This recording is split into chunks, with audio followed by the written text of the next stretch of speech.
It was one of those gray evenings in Portland, Maine, when the rain didn't fall so much as press down, steady and relentless. I was curled up on the couch with a fleece blanket over my legs and a mug of chamomile tea in hand.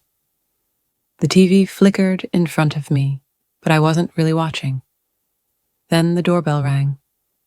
I paused. It was nearly 9 p.m., too late for deliveries and far too wet for casual visitors.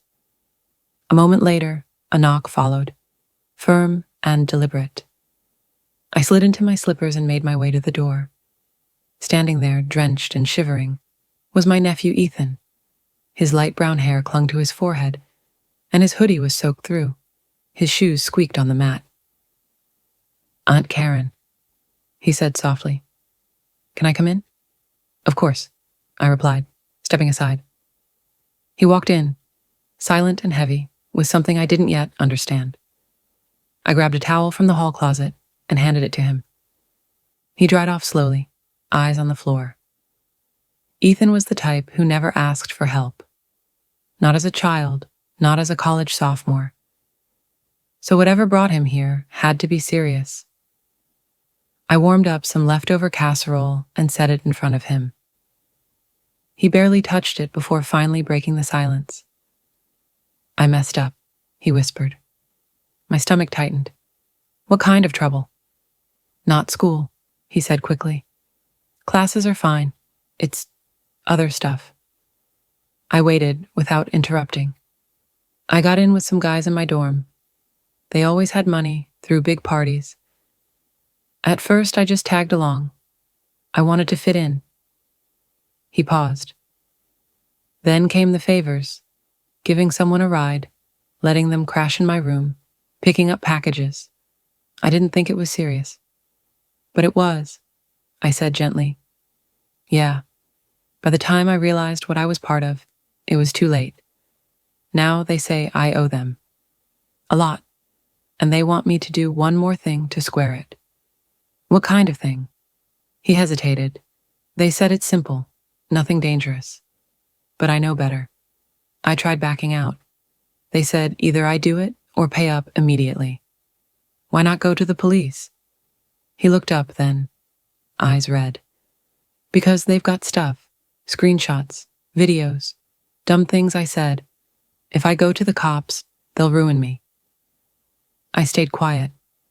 I couldn't tell Mom and Dad. They'd lose it. I didn't know who else to turn to.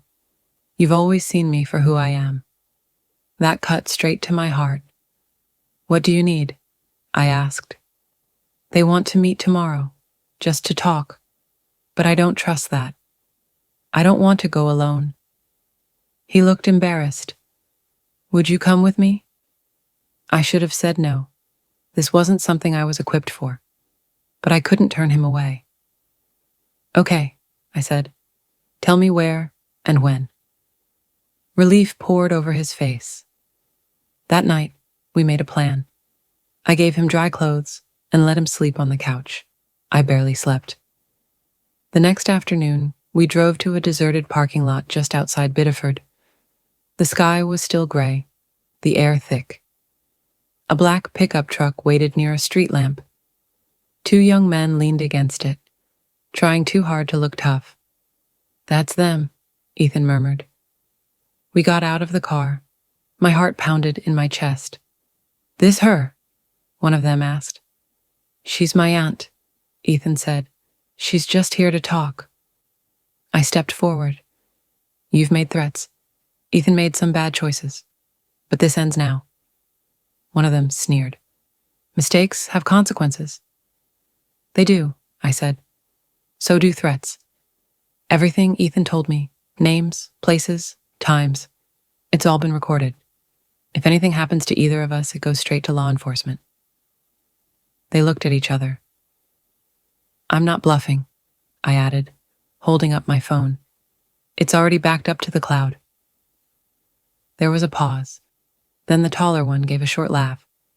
You've got guts. They got in their truck and drove off. Ethan stood beside me, stunned. Did that really work? For now, I said. but we need to deal with the rest. Back home, Ethan broke down. Everything he'd held in, the fear, the guilt, the pressure, poured out. I held him and told him he wasn't alone. In the weeks that followed, Ethan withdrew from school and started therapy. He cut ties with the people who had led him astray. Slowly, with support, he began rebuilding. Months later, he gave me a letter. In it, he wrote, "I thought asking for help made me weak, but you showed me strength can be quiet, a warm meal, a steady hand, and someone standing beside you when everything falls apart." Ethan eventually transferred to a new university, joined a student mentoring group, and even spoke to incoming freshmen about peer pressure and choices. As for me, I learned something too. Being an adult doesn't mean having all the answers. Sometimes it means standing in the storm with someone until they find their way out. That rainy night changed everything. For both of us,